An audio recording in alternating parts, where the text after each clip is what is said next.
Hello, everybody.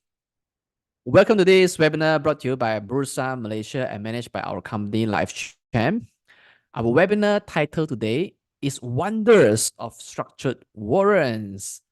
My name is Shen Chu. I'm the moderator for this session.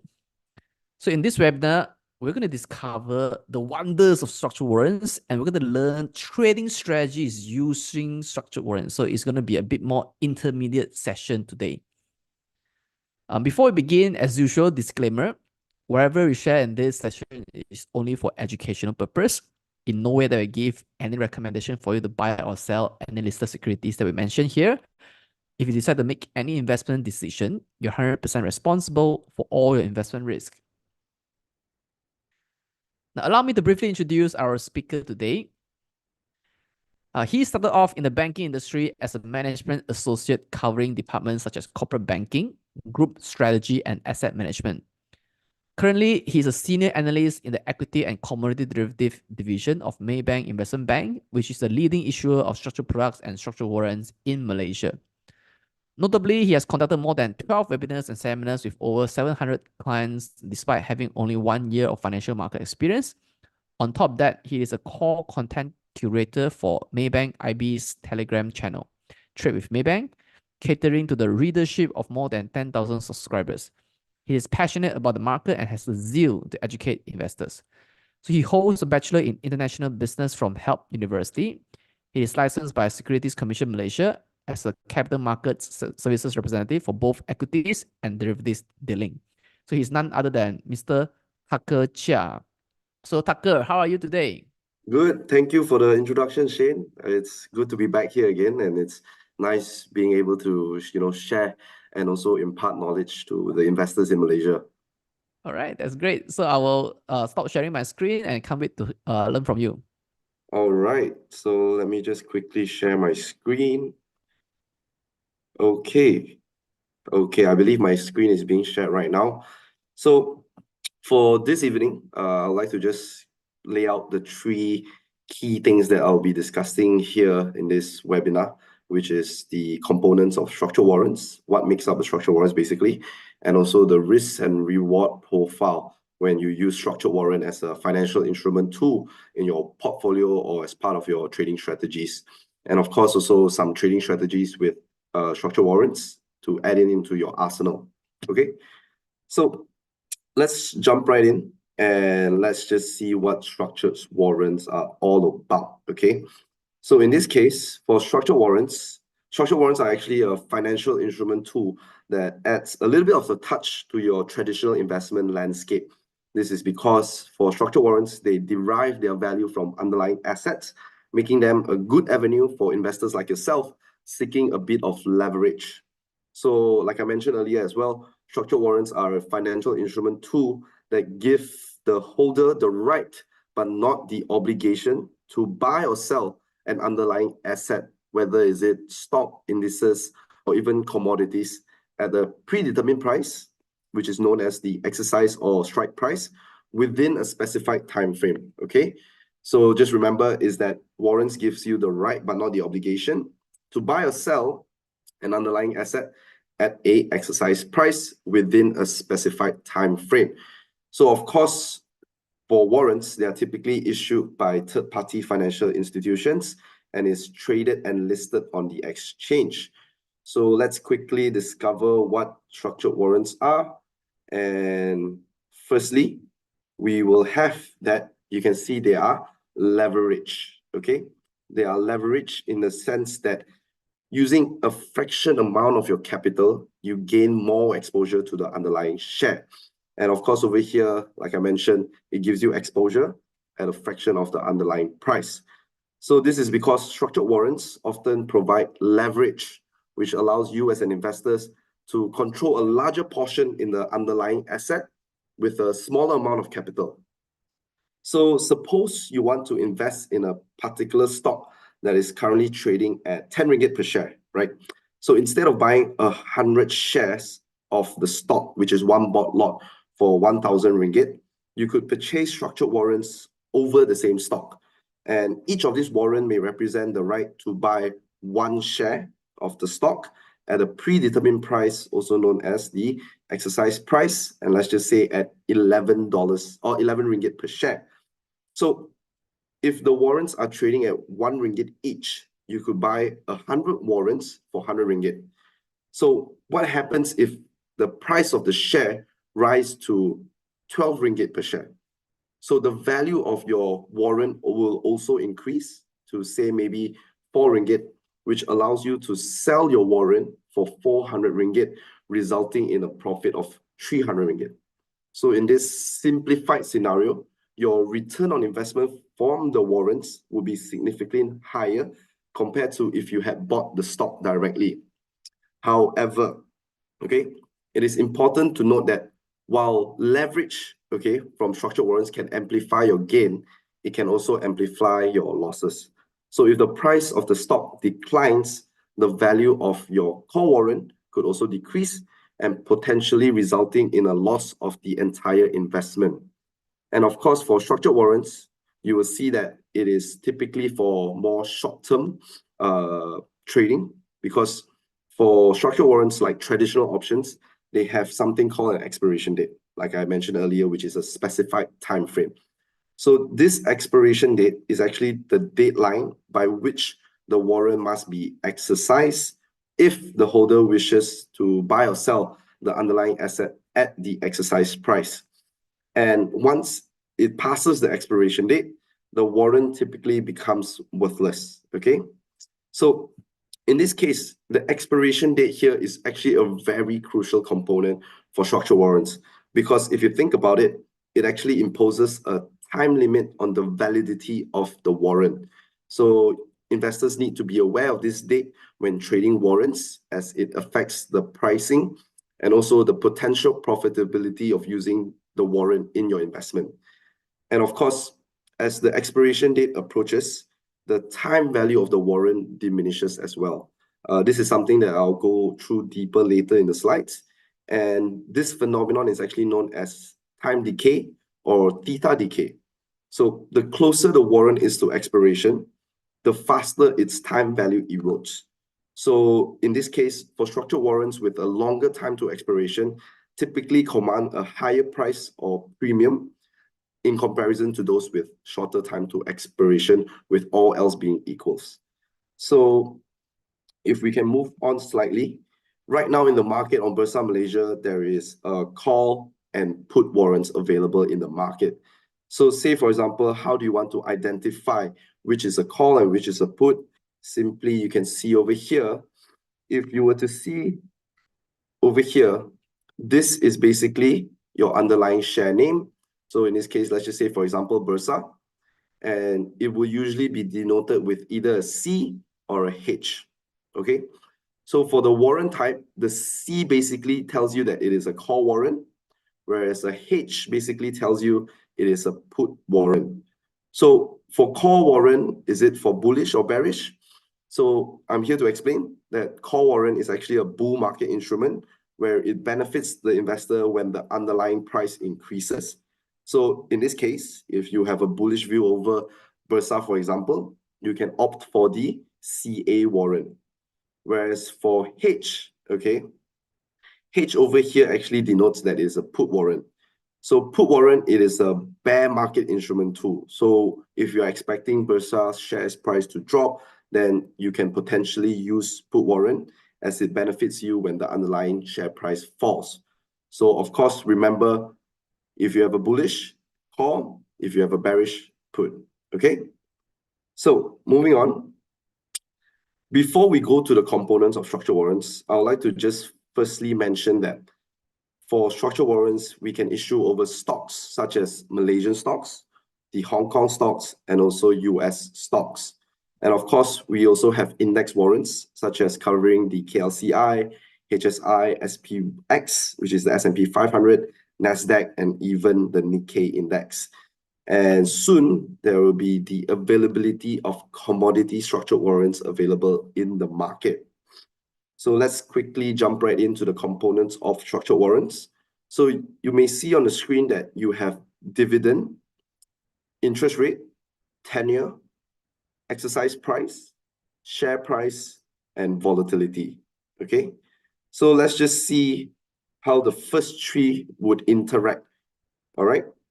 So for dividend, you can see that a higher dividend will result in a lower call warrant price, whereas dividend payout or high dividend will result in a higher put warrant price. This is because if the market usually anticipates a dividend payment, and this expectation is factored into the pricing models of the call warrant, and the dividend payout is aligned with the market expectation, the warrant price will be unaffected. However, if it is a bonus dividend, for example, the bonus dividend will result in a lower call warrant price because, for example, the call warrant price, the underlying share price will drop. So in this case, for us as an issuer out there in the market, when we price this in our option pricing models, such as the Black-Scholes, dividend is part of the parameter when calculating the theoretical price of option and warrants. So even before the ex-dividend date, the price of the call warrant or even the put warrant may already have reflect the expected drop in the underlying stock price due to the upcoming dividend payment. Okay. Whereas for the interest rate component, you can see here, a high interest rate, for example, will result in a higher call warrant value and a lower put warrant value. So one thing to note, however, is that interest rate component rarely changes.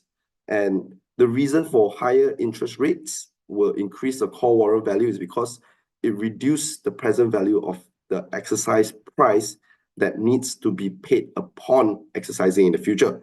So this actually in turn increases the theoretical value of the call warrant because the discounted strike price is lower when calculated at a higher interest rate, while a higher interest rate increases the present value of the future payout for the put warrants. Okay, so it's inverse.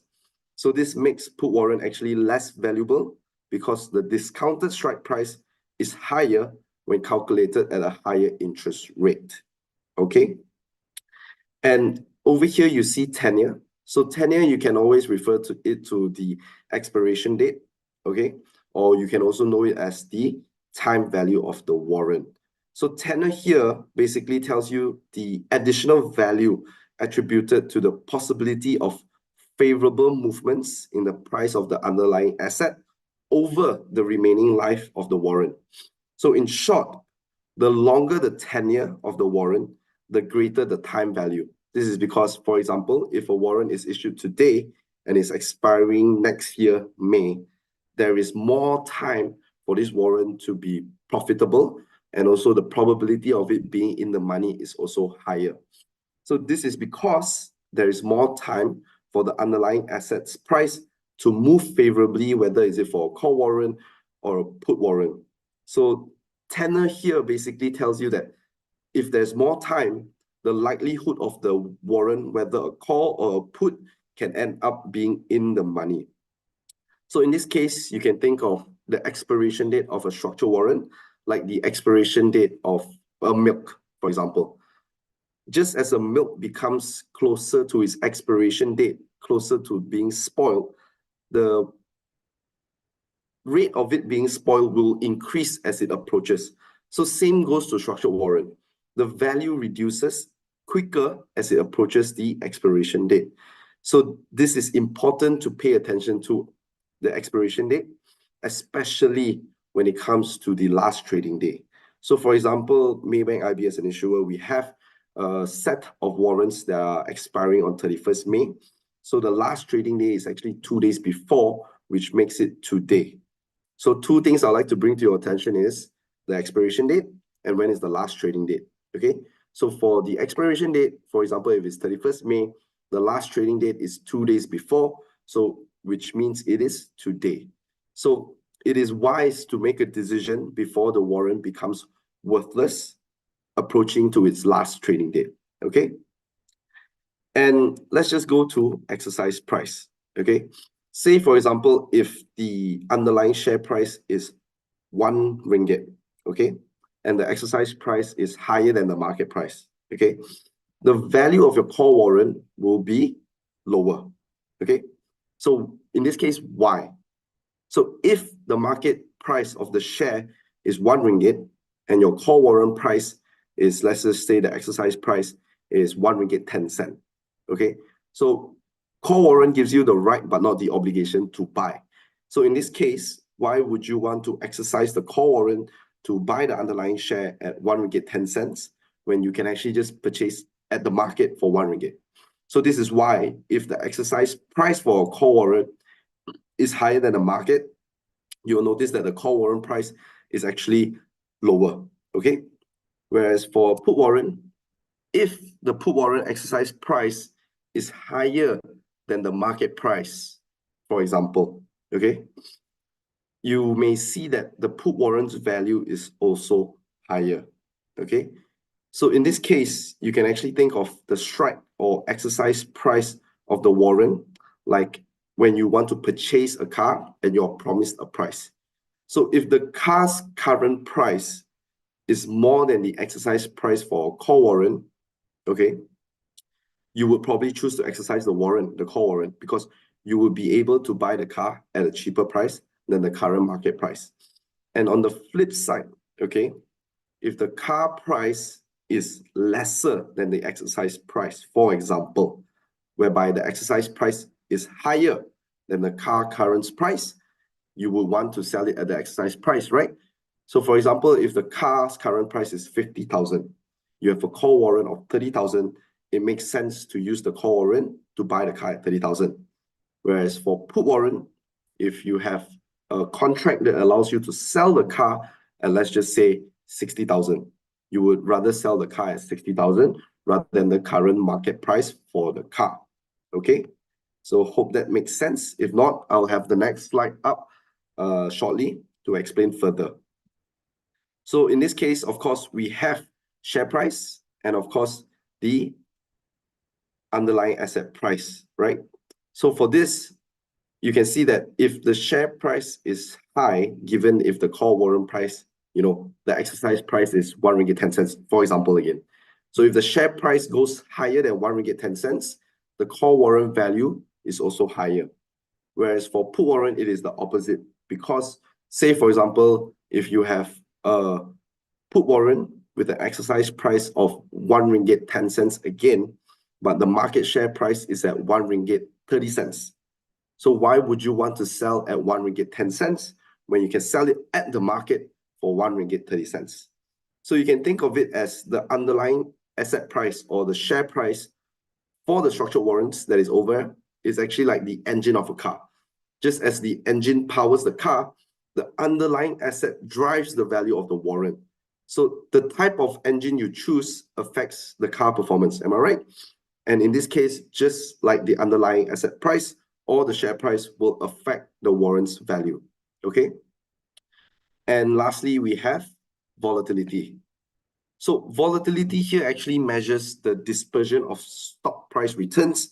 And of course, as volatility increases, the likelihood of a stock or warrant, okay, a stock warrant or structured warrant expiring in the money or out the money increases. So you will see here that when volatility increases, both call and put warrant values will also increase. So you can see that for call warrant, you actually benefit from an underlying price increase, but with the higher volatility in the pricing model or the Black-Scholes model, this would result in the higher price for the call warrant as well. And this same goes for the put warrants. So in summary, for volatility, higher volatility actually increases the time value and the premium of the call and put warrants by enhancing the probability of the underlying asset price exceeding the strike price for call warrant or for put warrant below the strike price. So one way to also read more about volatility, I would suggest to read about the Greeks, which is your delta, gamma, theta, vega, and rho.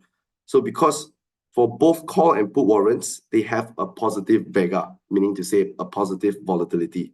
So this means that the price increases with the rising volatility.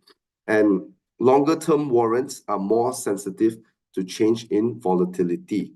So you may see here that the share price movements and volatility directly impacts the warrant's intrinsic and time value. So the rest here don't change or rarely change over time. This is because your tenure and exercise price is already fixed from the beginning since listing, whereas interest rates, you don't see it change a lot during the year. And also, of course, dividend, companies that usually pays out dividend is already priced into the value of the call and put warrant. Okay. So earlier, I mentioned about the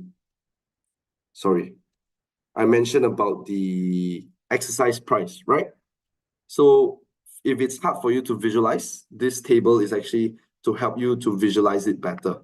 So let's just make one assumption is that the underlying price is trading at 3 ringgit 30 cents. Okay. So if you have a call warrant and a put warrant with an exercise price, which is 3 ringgit 30 cents, the call and put warrant is considered to be at the money. Okay. At the money. So typically at the money warrants have a delta of 50% and usually has a time value and a little bit of intrinsic value, okay, because it's at the money. Whereas for call warrant, okay, let's just take the example of call warrant. It becomes out the money when your exercise price, okay, becomes higher than the market price. Because like the example that I used earlier, if you can buy a car at 3 ringgit 30 cents, why would you want to use a call warrant to buy at 4 ringgit 30 cents, 5 ringgit 70 cents, or even 6 ringgit? So therefore, any price higher than the market price, the exercise price higher than the market price, these warrants for call warrants is considered out of the money. Okay. Whereas for put warrant, if the market price is at 3 ringgit 30 cents and you have a put warrant that gives you the right but not the obligation to sell at, say, for example, 3 ringgit or even 270 or 140, it doesn't make sense to sell lower than the market price. Am I right? So in this case, for put warrant, in any point that the exercise price is lower than the market price, it is considered out of the money. Okay.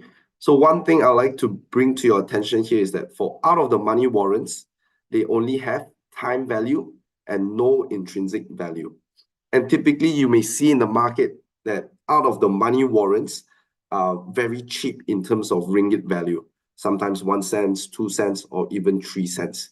So this type of out of the money warrants provides you with a higher effective gearing, or should I say a higher leverage effect, because with the price of the warrant being so cheap, you're able to buy more warrant unit to gain exposure, synthetic exposure to the underlying share. Okay. So just remember that for call warrant that is out of the money and put warrants that are out of the money, they have a very high effective gearing. Okay. And I'll explain later how this effective gearing can reward you and also be a risk to you. So moving on, we have in the money. Okay. In the money, for call warrant, it is when the exercise price is below the market price. So if you want to say, for example, you are looking to buy a house, okay? Houses these days are not cheap.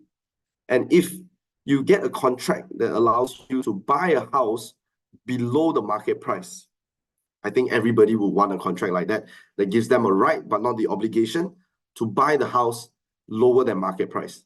So you may see that for any exercise price below 3 ringgit 30 cents, which is the market price of the underlying asset, it is considered in the money. So anywhere between 3 ringgit, 270, 140, it is considered in the money. Whereas for put warrant, simply put, if you can sell a house, say for example, you own a house, you bought a house, a property as investment. The market price right now is, let's say, 1 million, but you are looking to sell at 1.5 million, for example. So this put warrant essentially gives you the right to sell at a higher price than the market. So therefore, for put warrant, for any exercise price higher than the market price, it is considered in the money. Okay, in the money. So the three terms we learned here today when determining the moneyness of the call warrant and put warrant, it is out the money, at the money, and in the money. So for in the money warrants, they usually have a very high intrinsic value and a little bit of time value. So in this case, what the intrinsic value means here is basically the fair value of the warrants, and how it becomes in the money is simply put, if you have a share that is trading at 3 ringgit 30 cents, and the exercise price of the call warrant, okay, is 3 ringgit, your intrinsic value here is basically 30 cents. All right, 30 cents. So if the warrant price is, say, for example, 40 cents, you would deduct 40 cents to 30 cents, and you have a 10 cents left of time value. So what this means is that if the share price doesn't move, it remains at 3 ringgit 30 cents. Your call warrant at maturity will be worth 30 cents because that is the intrinsic, or you can say is the fair value of the warrant's price. So for in-the-money call warrants, okay, and put warrants, the effective gearing is lower because the value of this type of in-the-money warrants are higher in terms of ringgit. And you can see from the likes of the YTL structured warrants available in the market, or even YTL power structured warrants in the market, the warrant has actually increased to 70 cents, 80 cents, which is way higher than what is compared to a typical price of the warrant. Okay? So, like I mentioned, to any financial instrument tool available in the market, there is always a risk and reward profile. Okay? So, just to reiterate, is that structured warrants allow investors to gain leverage exposure to the underlying stock or index without actually owning it. So like I said, you actually gain a synthetic exposure to the underlying asset, be it a stock or an index. So you actually come up with a fraction of the price of the underlying, okay, to own synthetic exposure, whether is it a stock or index. So you may think of it as a large cap investment exposure at a fraction of the price. So structured warrants allow you as an investor to gain exposure to an underlying asset at a fraction of a price, which gives you a cheaper entry to invest. So for example, again, like Dutch Lady, which is priced quite high per share, you may consider the Dutch Lady warrant available out there to gain exposure to their upside using a call warrant, or the downside using a put warrant if it's available. So for the same investment outlay, basically, a structured warrant can increase the exposure to the underlying asset, which thus magnify your potential returns. But with any reward where you can get such high leverage, there is also risk to it. So I would like to point out mainly 5 risks, and let's just go through it one by one. So firstly, we have market risk. So market risk here basically refers to any adverse movement in any of a warrant's pricing variables, such as share price, time to expiry, which is the tenure, volatility, and also, of course, interest rate and dividends, those that doesn't really change that often, can have a negative impact on the warrant price. So whenever buying a warrant or any investment product that is linked to the movements of a market, as an investor, you are exposed to the risk of the share price, index, futures, or even market as a whole that can potentially move adverse or against you. So to emphasize again that actually market risk is the risk of loss relating to the change in the value of the financial instruments due to the change in market variables, okay, for market variables. So the next one I'd like to point out is actually gearing. So earlier I mentioned about the leverage effect. So the leverage effect here is also commonly known as gearing, which is basically if you have an underlying price of 1 ringgit and you have a warrant price of, let's just say, 5 cents, okay? 5 cents and an exercise ratio of 2. So the gearing you get out of this is basically 10. So what this means is basically if you use 1 ringgit, you can actually buy 10 times more warrants, okay, or 10 times more shares by using the structured warrant as a financial instrument tool to gain exposure. So gearing here is actually the primary attraction for structured warrants. And over here, why is it a reward and also a risk? Is because it is a double-edged sword. So for a structured warrant, it will appreciate and depreciate in percentage terms more rapidly than the underlying asset, okay? So gearing here indicates the increased number of warrants you can buy with a certain amount of capital as compared to buying the underlying share. So like I said earlier, if the underlying price is 1 ringgit, the warrant price is 5 cents with an exercise ratio of 2, the gearing level of 10 times means that you'll be able to buy 10 times more units of underlying exposure than you could if you purchase the underlying share. So in this case, the value of the structured warrants may change in a greater extent than the change in the underlying asset. So for example, a very good way to know how much in percentage term the warrant will gain or lose is actually effective gearing. So effective gearing basically takes the delta of the warrant multiplied by the gearing of the warrant.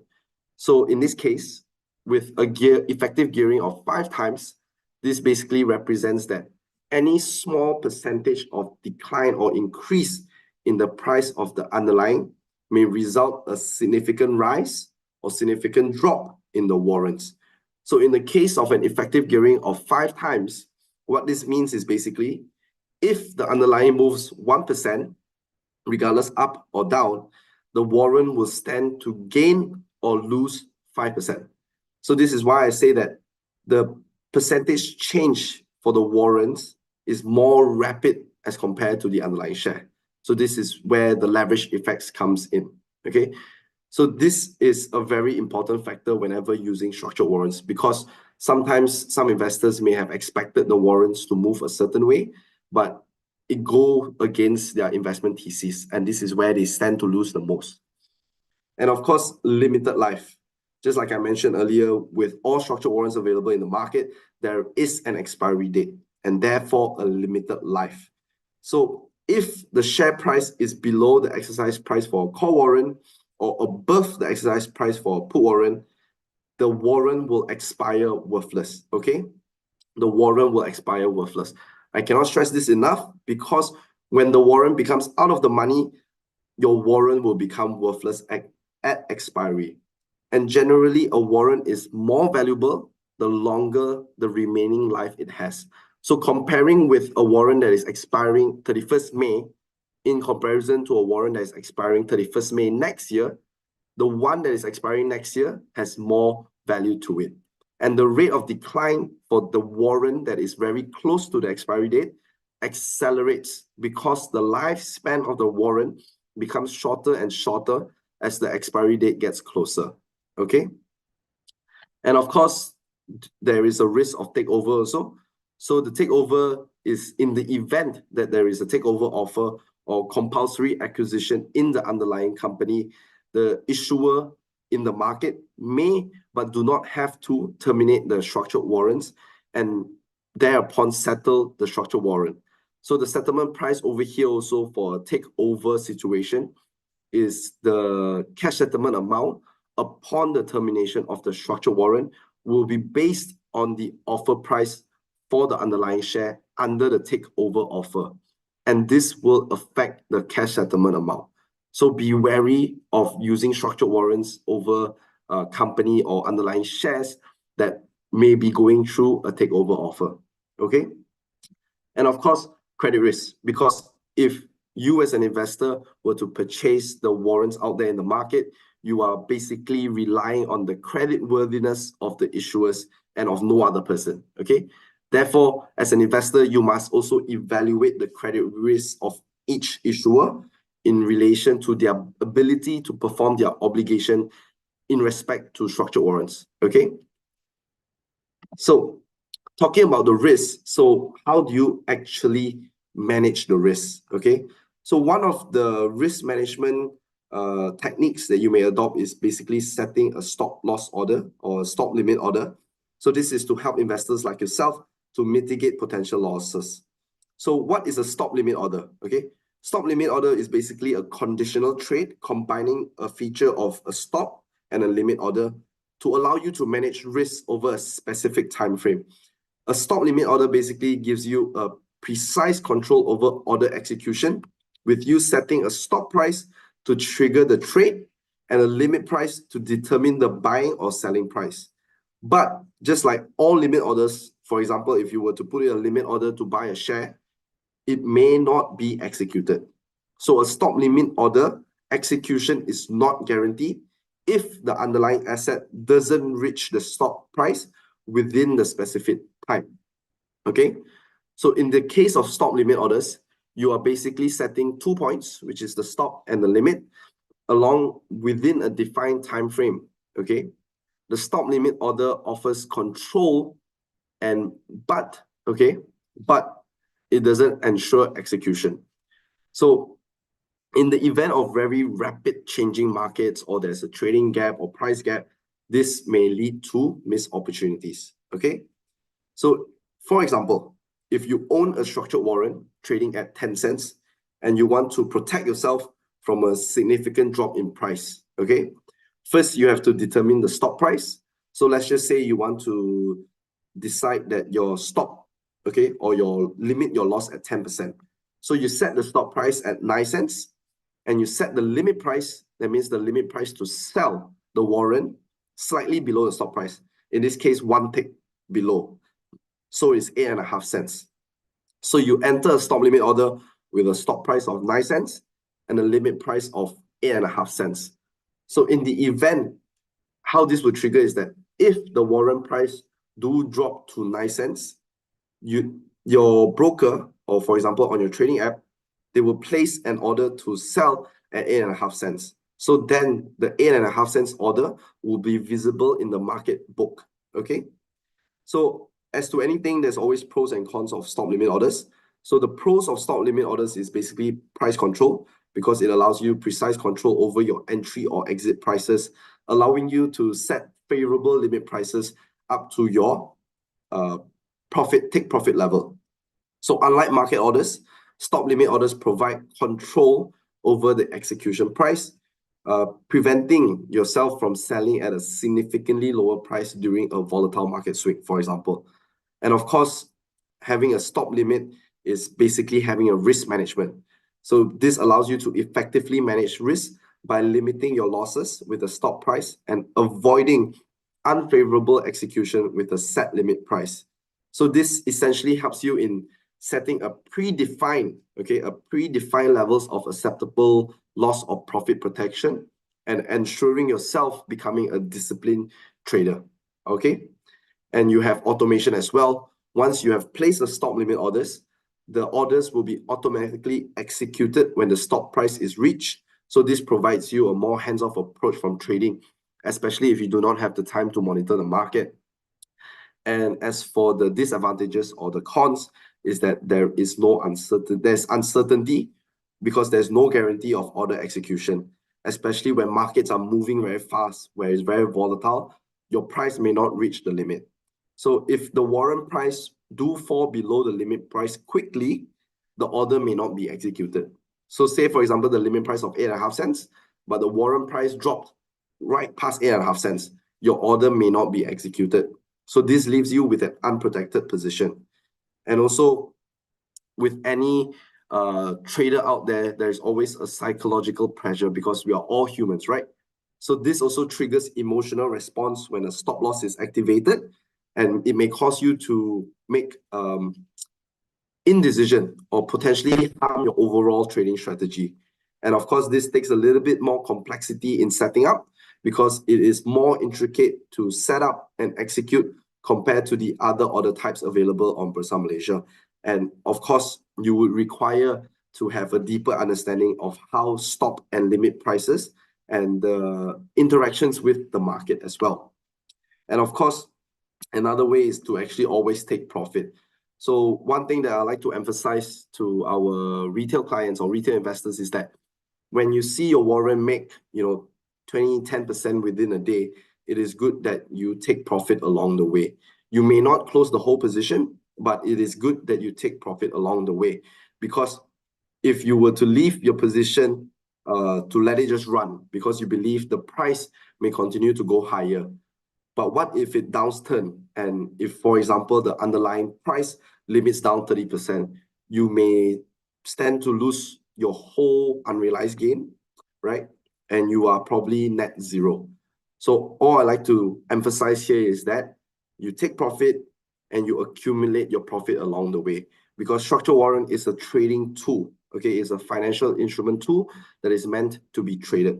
So always remember that For structured warrants, you want to trade it and you don't want to hold it, okay? So in the case of warrants and also the difference between warrants and options, I would like to bring up the key differences and also the contractual variation. For structured warrant, the settlement here, the key difference in settlement between structured warrant and option is that for structured warrant, it is only in cash if it matures in the money. So earlier, I have showed you the table for the call warrant when it's out the money, at the money, in the money, and same goes for the put warrant when it's in the money, at the money, out the money. This is because for structured warrants listed on Bursa Malaysia, it is only cash settled if it matures in the money, okay? And for different issuers out there in the market, they have different ways of determining the settlement price if the warrant expires in the money. And as for us, Maybank as an issuer, we actually take the 5 days volume weighted average price of the underlying asset. So this means the 5 market days before the expiry date and also the market day before expiry date. So for example, in this case is if it's expiring 31st May, we will take 30, 29, 28, 27, and 24. So last Friday, Monday, Tuesday, Wednesday, and Thursday. It will be these 5 market days except 31st May, okay? And as for the contractual variations is that structured warrant is also known to be a European style derivative, which is a version of an option that limits the exercisability only at expiration date. So this means that you as an investor will not be able to exercise the warrant for cash settlement early, okay? Whereas for options or listed options in the US, they are typically settled physically. So meaning to say, if you buy an option, one option, it basically controls 100 units of shares. You are able to exercise it and actually receive shares or sell shares, okay? So that's a very key difference between structured warrants and options. And as for the listed options available overseas in the US, it is American style. What does it mean by American style is that it is a version of an option contract that allows you to exercise it anytime, okay? Anytime before and including the expiration date. So say, for example, you have a listed option expiring on 28 June. You don't have to wait till maturity, which is 28 June to exercise it. You can expire at any point of time from now until 28 June, all right? Whereas for 10 years, the 10 years difference between structured warrants and option, okay? For structured warrants, they have a very specified expiration date, similar to options as well. But one thing I'd like to bring up here is that for warrants issued on Bursa Malaysia, they typically have an expiration date ranging between 8 to 11 months, all right? Whereas for the listed options, they are mostly standardized, typically ranging from few weeks to a couple of years. So there are also something called LEAPS, which is a long-term equity anticipation option, which can extend up to 3 years as well. So for Malaysia structured warrants, it is 8 to 11 months. For the listed options are usually a few weeks to a couple of years, all right? And of course, issuer, okay? For structured warrants, it is typically issued by a financial institution such as Maybank, banks, brokerage firms, and of course, it is traded on the stock exchange like Bursa Malaysia. And structured warrants can be tailored, okay? Although the exercise price, expiration date, they are fixed, but it can be tailored. Why do I say it can be tailored? To meet your specific needs, because you can always feedback to us as an issuer to issue or adjust the exercise price, expiration date, or perhaps other terms that may suit your need, right?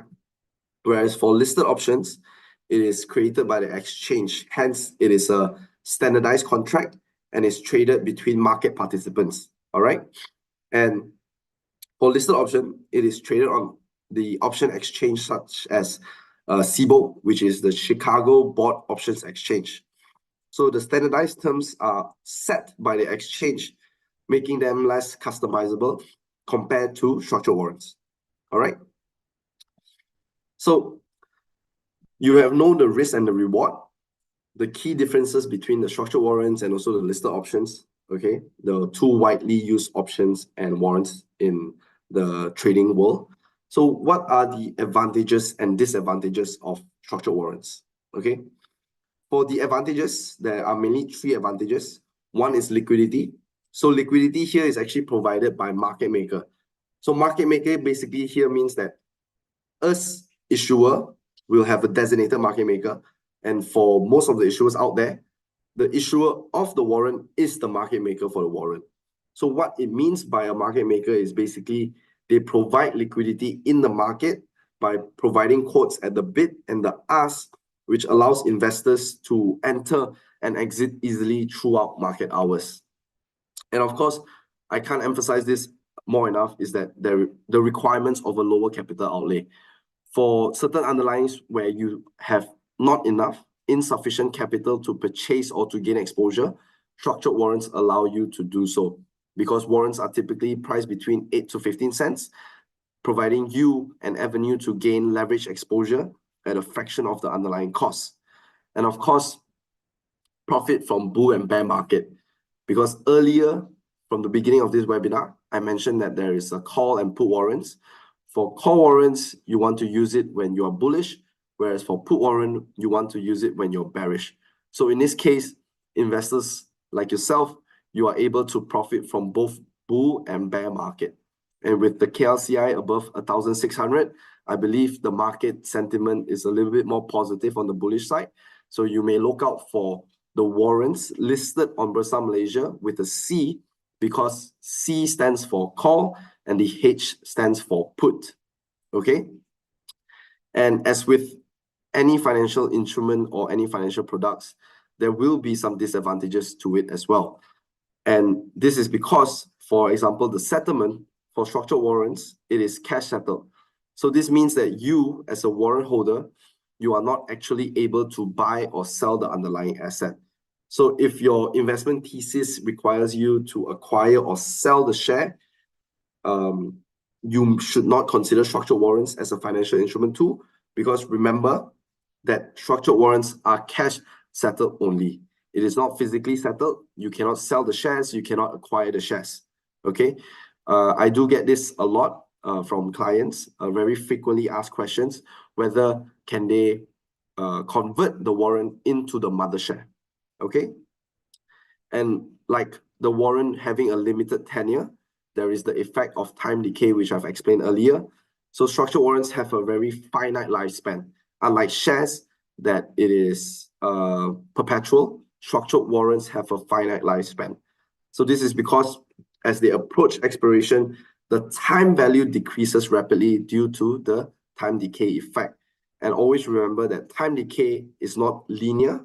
Okay, it accelerates as it approaches the expiration date. So the time decay, it will erode the value of the warrant very quickly, especially when it nears expiration. So this actually, if you think about it, it limits your time for your strategy to play out. So this basically gives you a limited time window for your investment thesis or market prediction to materialize. And if the anticipated price movement of the underlying asset doesn't occur within the warrant's tenure, the warrant can expire worthless. So your capital is at risk. Okay. And over here, double-edged sword basically means that, for example, the effective gearing, while the leverage can amplify your gains, it can also magnify your losses. So the disadvantage here is also the risk that I mentioned earlier, because a small adverse movement in the underlying asset price, which goes against your, for example, your position of call warrant. So this over here means that if the underlying price drops, declines, this can result in significant losses to you holding the structured warrant.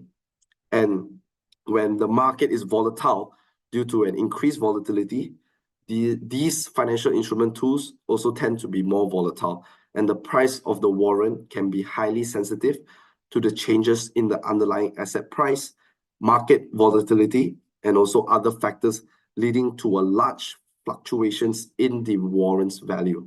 Okay, so you have hear me went through what are warrants, the risks and rewards, the components of a structured warrants.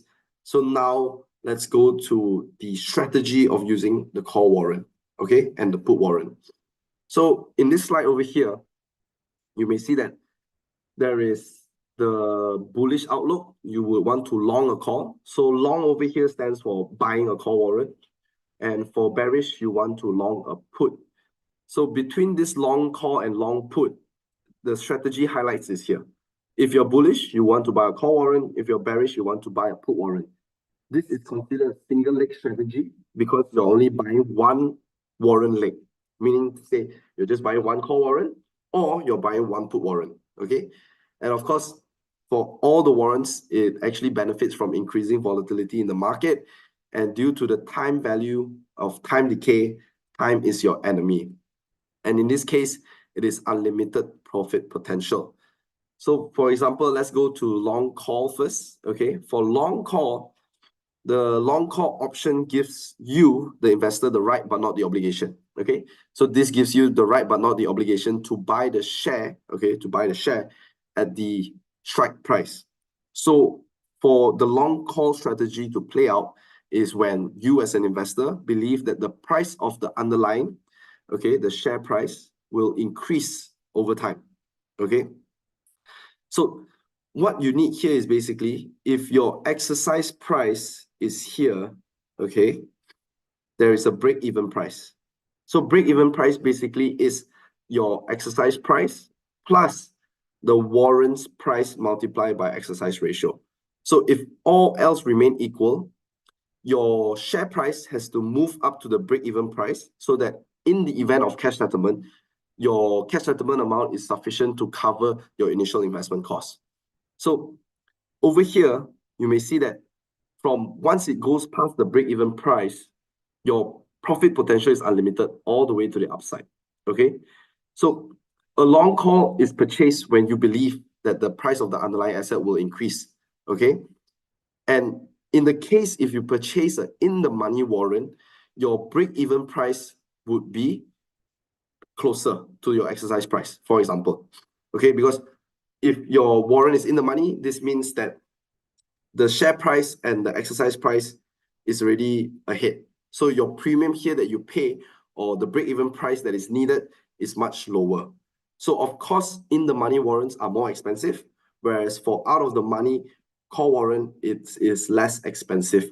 However, the out-of-the-money warrant being less expensive, but the probability of it being a successful strategy is also lower because the further out of the money warrant, okay, the further out of the money the strike price is, the more it needs to take for the share price to move beyond break-even price for you to profit, okay?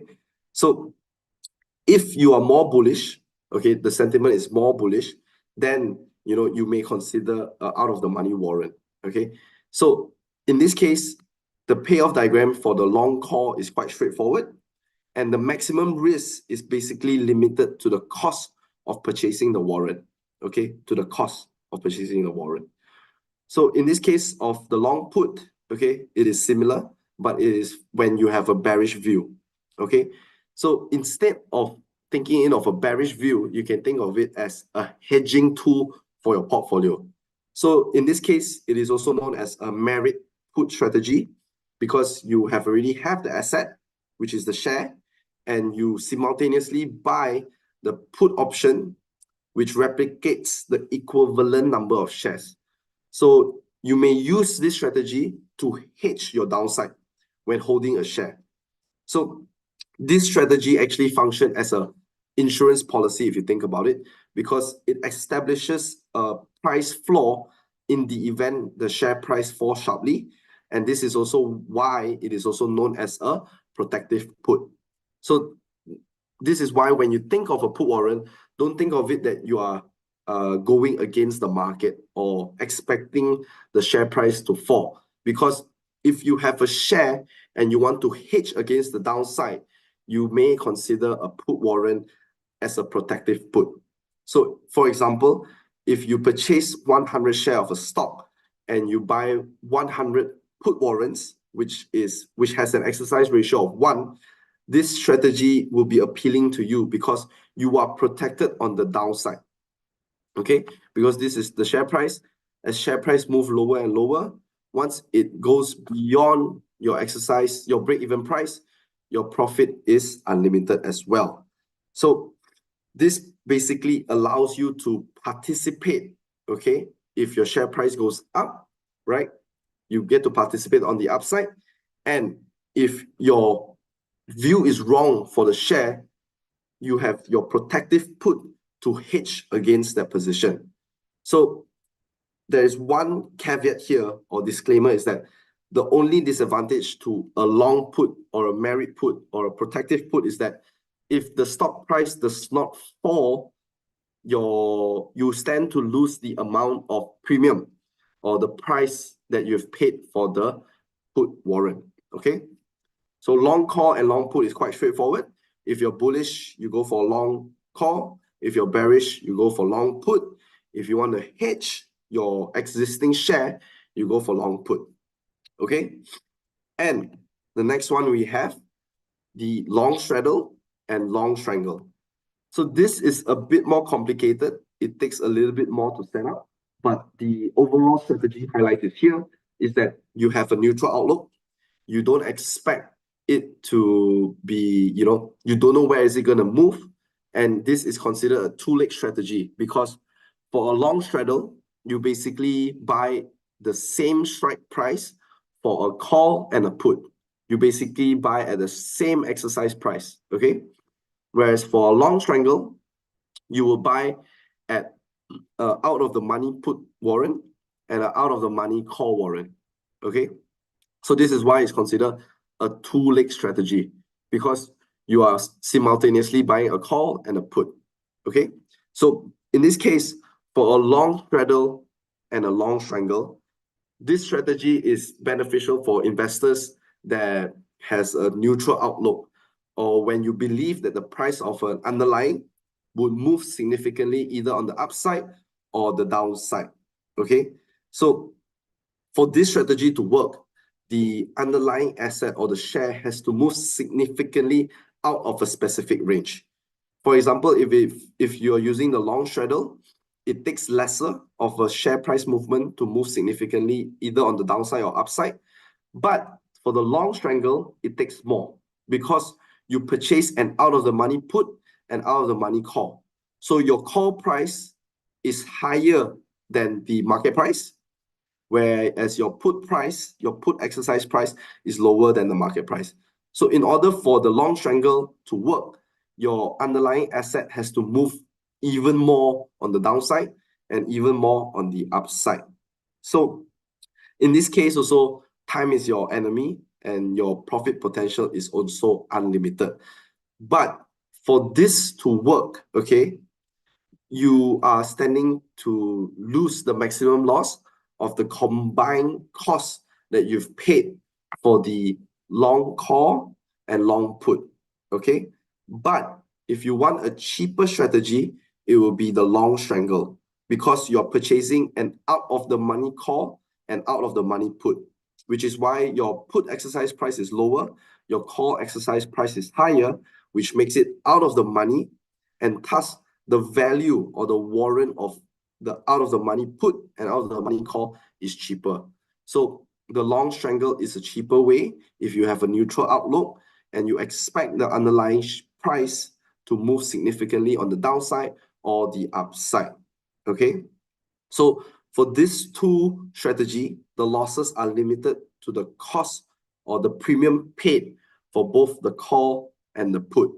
And strangle here will always be less expensive than straddles, because the call and the put warrant is purchased the out of the money instead of at the same exercise price, the same strike price, which is typically at the money, for example.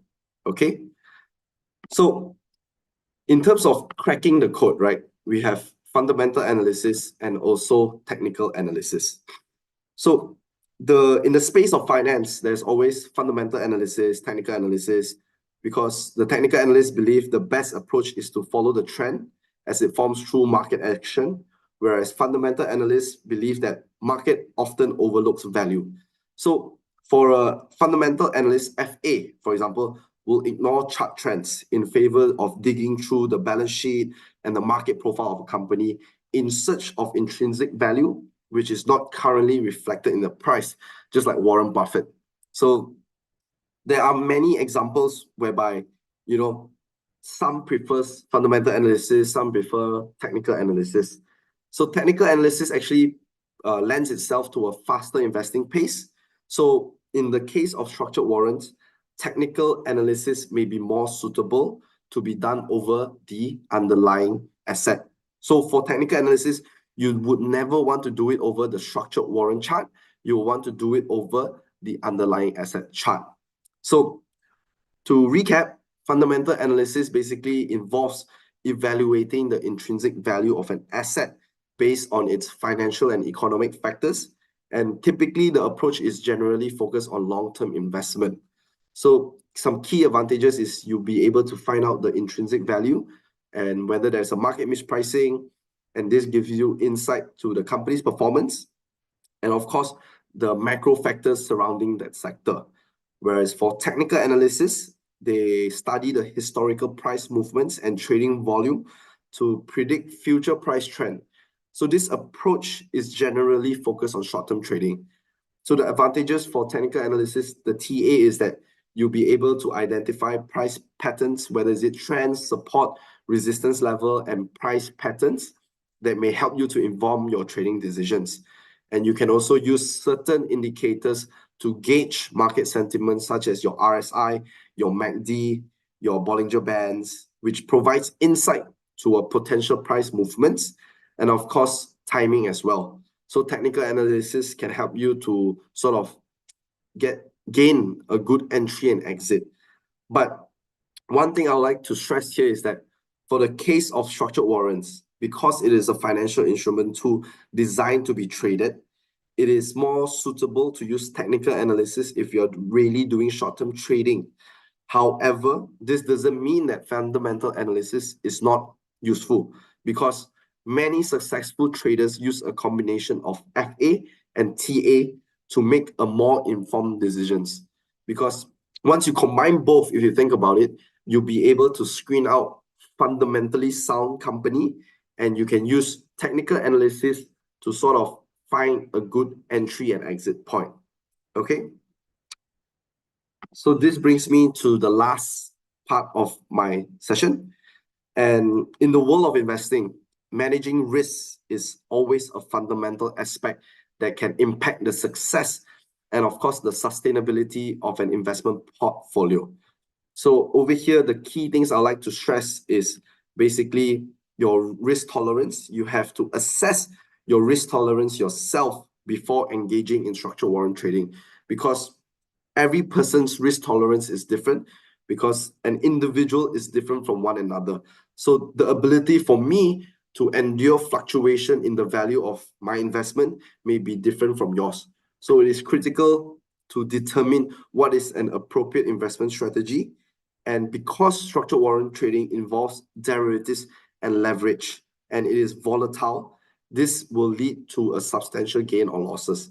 So always ask yourself before you purchase a structured warrant, what is your risk tolerance, considering factors such as your financial goals, investment time horizon, and your emotional capacity to handle the market ups and downs.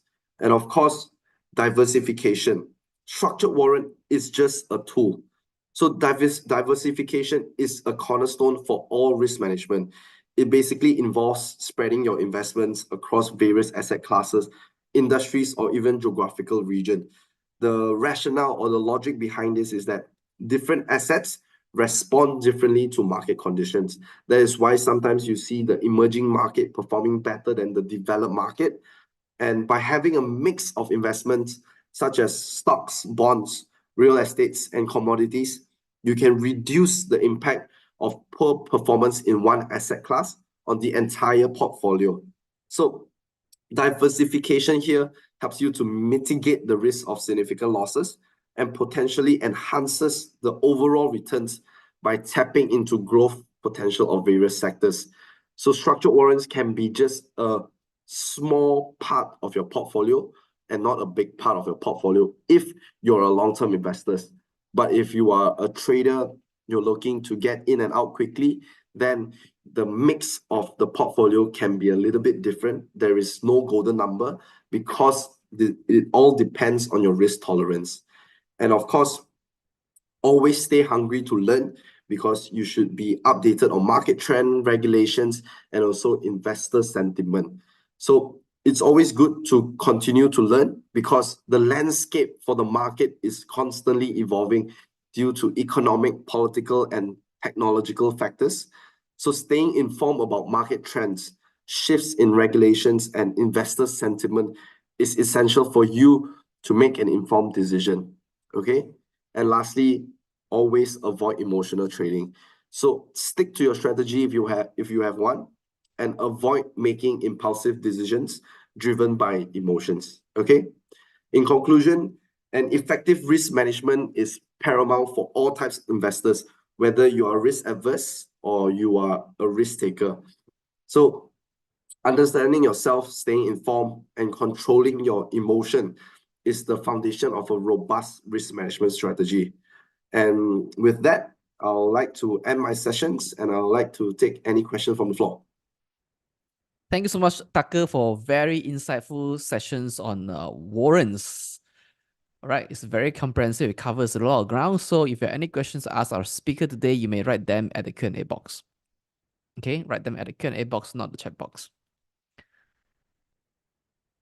So Tucker, it's actually my first time to see analysts like you who talk about straddle and strangle in a structured warrant session. In the past, I've seen that in option trading classes, but not in structured warrants. So that leads me to my question. Yeah, you see, these involve a two-leg strategies. But I think that that in Bursa Malaysia, the ability to carry out straddle and strangle would be very limited due to limited availability of put warrant, except when it's on index warrants, right? So what's your view on this? That's correct. So what I'd like to point out also, I believe a lot of people, they are also very aware that in the most active page of your trading platform or your online share trading platform, you see that a lot of times is the Hang Seng Index, right? And we have something exciting in store for this type of index warrants. And we always like to have feedback from clients that ask us to issue put warrants. Because in the past, I believe put warrants weren't that accepted by the market because who would want to bet against a share, right? Or who would want to go against that the share price would fall? So this is why also in the earlier single leg strategy, I talk about a protective put, because a put warrant is not just an effective way for you to short an underlying, but it's also a way for you to hedge. So once the market becomes more informed, more knowledgeable, and is aware of the beauty or the wonder of put warrant, then perhaps we are able to issue a call and a put warrant over the same underlying at the same strike price with the same expiration date, for example. Then the possibility of executing a long straddle is possible. Or if, like I mentioned earlier, if some investors would like a more customized exercise price or even expiration date or even other terms, they can always come to us and give us feedback, and we would potentially issue the call and put warrant pair to allow them to execute a long strangle, for example. So I believe the Malaysia market, from the numbers that I'm seeing and also from how vibrant the market is this year, I believe that a lot of investors are also gaining traction and being aware of structured warrants available in the market, not just as a tool, right, but also as a hedging tool for their portfolio.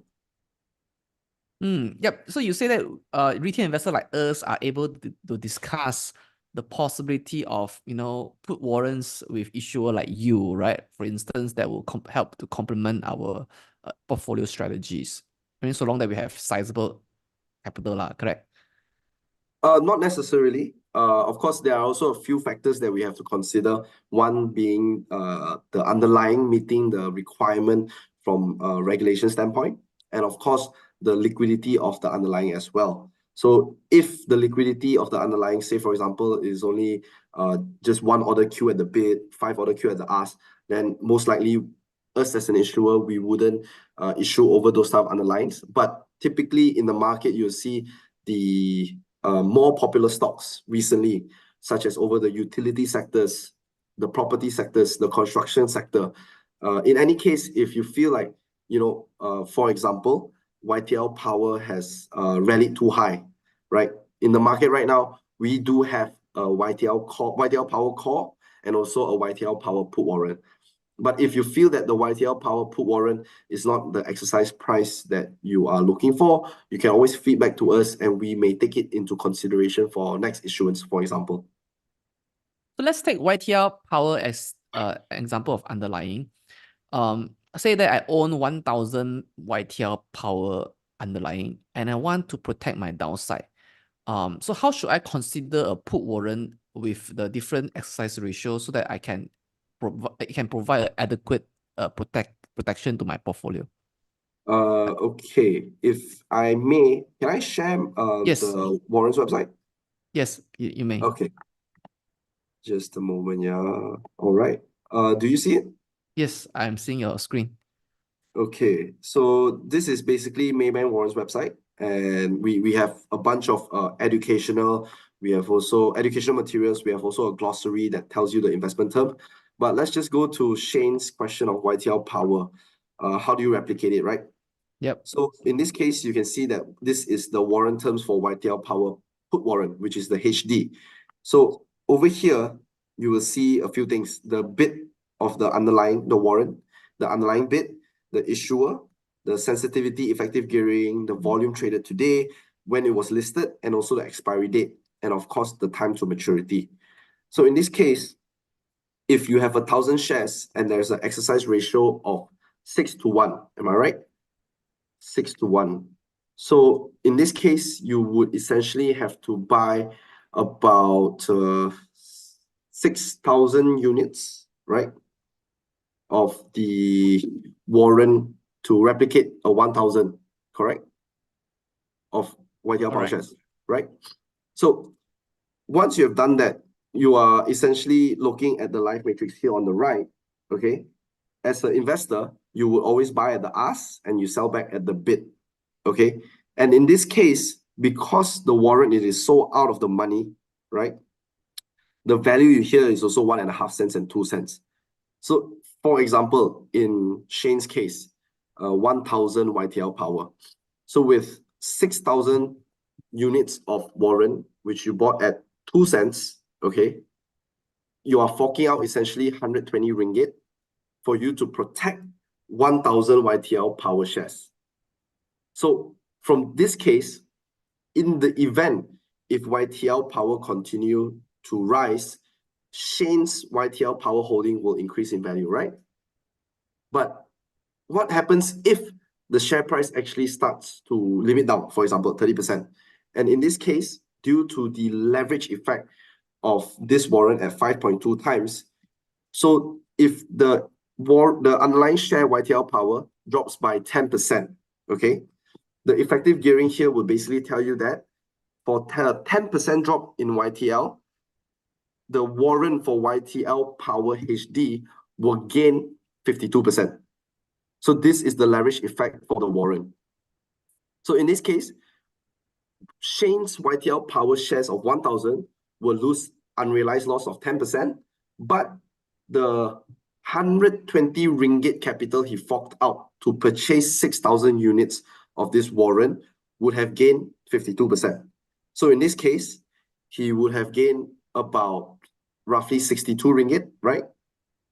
So in that case, you are protecting your downside limit. So the gain from the put warrant will be able to offset, not completely, but will be able to offset some of the losses, the unrealized losses faced in the underlying share. So if you feel that the sell down of YTL Power is overdone and you want to close your put warrant position, so you may take the gain to cover your unrealized loss, for example. Or you can take the gain to use it to average down your cost, to dollar cost average down your YTL Power shareholding in this case. Thank you so much, Tucker. So the next question on my screen is that what is the difference between ticker symbol WB and also the one that end with C kind of warrant? See. Okay, thank you for the question. So this is a very common question that we get a lot. And for WB or CB, for example, for any warrant you see out there denoted with WB, it is a company warrant. So a company warrant, it is American style and it is exercisable at any point in time. So company warrants are usually given to shareholders as a way of rewarding them and also as a way to get them to purchase or encourage them to purchase the company shares in the future. All right. So don't mistaken WB as a structured warrant. It is not issued by a third-party financial institution. It is issued by the company themselves. Whereas for call warrant, denoted with a C, it is issued by a third-party financial institution like us, Maybank IB. Yep. So the WB are company warrants. All right. So they are fundamentally different. So the next question asked by Chan is that how do we search for the warrants premium?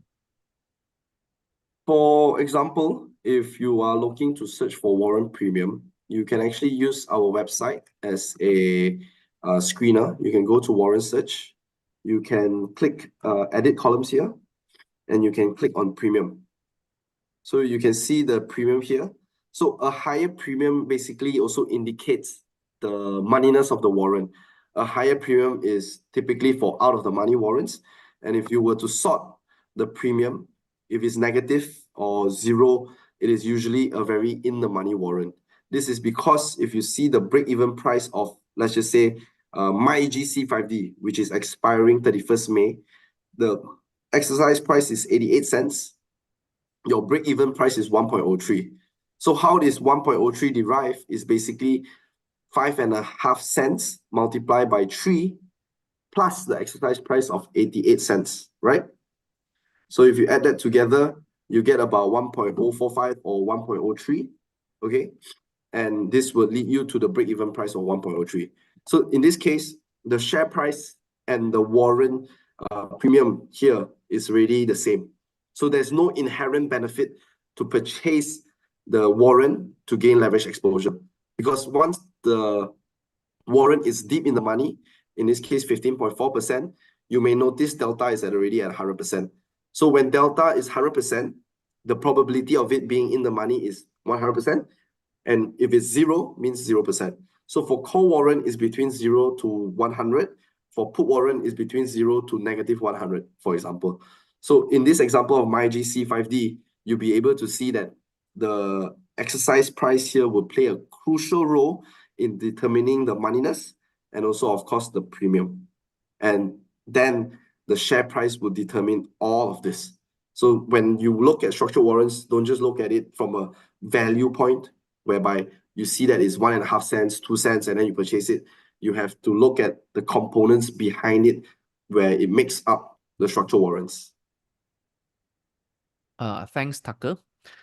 So the next question is there any party that provide warrant trading simulator?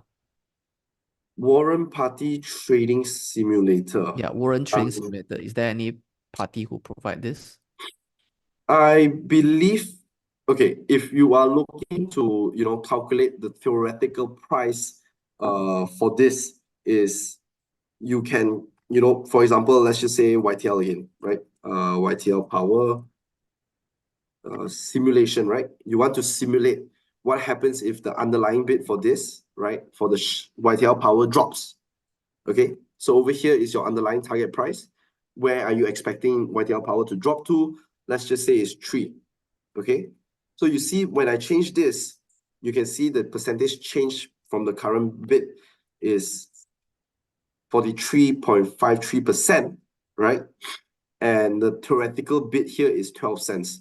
So between 1.5 cents right now to 11.9 cents, it's a 693% gain. So of course, this is not an accurate representation because you're not expecting to sell today. So what happens if the share price is 5.22 and you simulate that it will stay the same for 1 month, which is next month, June 28. Okay, you will see that the share price didn't move. Your warrant bid right now is 1.5 cents, but you will see that your theoretical bid here becomes 0.011. So this effect is the time value decaying due to time decay, which is theta in this case. So for more accurate representation, let's just say it reduces from 5.22 to 4.22, maybe 1 ringgit over the course of a month. You may see that your warrant price would have increased 126% to 0.034 cents, 0.034 cents from 0.015. So if this is a simulation that you're looking for, you want to see how the underlying share price movements move, how it works with a call warrant and put warrant, you may consider warrant calculator. Whereas if you are looking to provide your feedback into, what warrant you like to see, for example, you like to see YTL Power again, you want to see more put warrant available, you want something that is more sensitive, so you say that you want an in-the-money warrant with 6 to 11 months. Then you can probably leave a comment saying that I'm looking for YTL Power put to execute long straddle, for example. Then you can key your name, email, and mobile, and then you submit to us. So this website is pretty complete in terms of feedback as well if you're looking to simulate the warrant that you're holding, the performance of it. Yep. Thanks, Tucker. So the next question I have on my screen is that how do you obtain delta in order to calculate effective gearing? I see. Okay. So there are a few ways to do this. If I may, I would like to share something also. Just a moment, yeah. I would like to share my screen. So usually I wouldn't share this during a webinar, but for the purpose of knowledge and also education, let me just quickly share my screen. Okay, do you see my screen? Yes, it's an Excel. Yep. So this is basically over here, your price shows model, which is an option pricing model. So you can essentially recreate this yourself by Googling, reading through materials, and finding out how does the formulas work, okay? So the Black-Scholes model basically will give you the structured warrant price per unit, and whereas for option delta, right, for a call option delta or put option delta, you will use the same factors in a Black-Scholes model to calculate your call option delta, okay? And in this case, you don't have to worry too much about the delta because you can get it from the website. And let me just quickly share my screen again.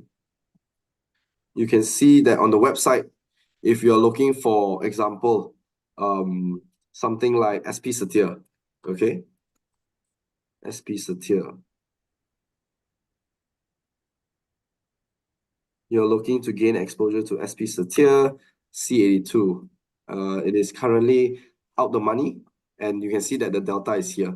So you don't have to worry about recreating an Excel sheet for you to calculate delta, but it is great if you're looking to trade structured warrants and you want to understand how does the delta is calculated, how is the delta calculated, and how is the option pricing model look like, or how does it work. Then in your free time, maybe you can do that as an exercise. But regardless, the delta you can find here, even for example, the effective gearing is already calculated for you. So you don't have to worry as to where you can find the number for delta. All right, thanks, Tucker. Now, just now you mentioned about straddle and strangle. So we also have attendees who ask, are we able to do butterfly or iron condor on structured warrants? I believe for iron condor and butterfly requires you to short call or short put, right? And in the case of Bursa Malaysia, you are unable to short a call and put, right? I believe in the US market where the listed options are available, you are able to long, to buy a call, and you're able to underwrite a call as well. So in the Malaysia market, we do not have this feature yet. Maybe in the next near future, or maybe 10 years down the road when the market is more developed, right? Then perhaps you'll be able to execute your butterfly or iron condor, for example. But at this current juncture, you are only able to long call, long put, long straddle, and long strangle, for example. All right, thanks, Tucker. just now you show the 6 factors in pricing an option, which are, interest rate, dividend, tenure, exercise price, share price, and also volatility. So aside Yep. from volatility, the other 5 are more fixed, right? That means you already predetermine what are the tenure, what are the strike price, what are the share price, what are the expected dividend, as well as the interest rate. So, but how do you determine volatility in this case? In this case, for every issuers out there, the way that they determine volatility would be different. And in our case, we try to keep our volatility as close to the market because if you think about it in a way, volatility will affect the price or the value of the put and call warrant. So we have been awarded by Bursa Malaysia as one of the best market maker during the Bursa Excellence Award. So we want to keep our pricing transparent. We want to give competitive pricing, fair pricing to the retail investors out there. So in this case of volatility, we will always try to stick close to the market's volatility in this case, right? But every issuers have their own proprietary way of determining the volatility. So in that reason, I'm unable to disclose how the volatility is different, but I would like to just stress that the warrants that we issue, we maintain a fair and competitive pricing in terms of volatility. So is it possible for issuer, because I heard it from many people from the industry that issuer sometimes change the volatility, from time to time, right? Does it happen? In the case of changing volatility, for us, we will always maintain the volatility. But in the event, if there's a very sharp price swing, whether it's limit up or limit down, then that would lead to a change in implied volatility. But in our case, we will always do our best to maintain our volatility from issuance until at maturity. So this is to ensure that there is always a fair pricing to the retail investors out there. So if in any point in time you have purchased one of our issued warrants, right, you can always give us a feedback. You can always email us, and also you can give a call to our hotline, and we will be able to address the queries. So just to make it sure that to the participants here tonight, we will always maintain our volatility fair, and we try to keep it constant from listing until maturity if there's no need for adjustment to volatility. All right. Let's do one last question from our friend here called Jabat. So he's asking about the US indices such as Nasdaq, Dow Jones, S&P 500. He think that it's a bit more volatile. So is it suitable for us to use structured warrants on this kind of volatile index? Okay. In this case, I can't really comment for your S&P 500 Nasdaq because we have yet to issue over the US indexes. But yes, structured warrant is a tool for you to express your view, be it whether the underlying reference asset is a stock or index. Because when the underlying asset, which is an index over here, moves so quickly, right, you will be able to participate using warrant at a fraction of a price. But of course, if you think about it, for the S&P 500 Nasdaq, when the Malaysia market is open, the US market is closed. So essentially your bid and ask price will be fixed at a single price throughout the whole day. So you'll be taking an overnight risk. So if I may suggest, you may start looking at the local index, the KLCI index, for example, or if not, you want something that moves even faster, you can consider the Hang Seng Index because the Hang Seng Index is open during the same market hours as Malaysia, although they close a little bit earlier and their market break is a little bit shorter as compared to us for the Hong Kong market in this case. So you may look at how the Hang Seng Index move in comparison to how the structured warrants move in this case. And one thing to remember, from my understanding, because Maybank has yet to issue a Hang Seng Index warrant, but we do get calls sometimes from investors asking to explain about this index warrant, is that for the index warrants, your underlying asset is actually the futures contract. Okay, so you're not referencing to the spot Hang Seng Index level, you are referencing to the Hang Seng Index futures level. So that's a very key difference, because there will be discrepancy between the Hang Seng spot and also the Hang Seng futures. Okay. So I highly suggest that if you have any questions, you can always reach out to any of the issuers out there in the market, not just us, because I'm sure that they will be ready to educate and also impart knowledge to you regarding the index warrants. Yep, I guess that's all the time we have for the question and answer session today. Thank you so much, Tucker, for doing this very insightful session with us about structured warrants. I think we also learned a lot of very technical aspect about structured warrants today. So, ladies and gentlemen, you just heard from Mr. Tucker Cheah, who is an analyst with the equities and commodity derivative with Maybank Investment Bank. Thank you so much, Tucker. Thank you, Shane. Thank you much, everyone. Have a good evening.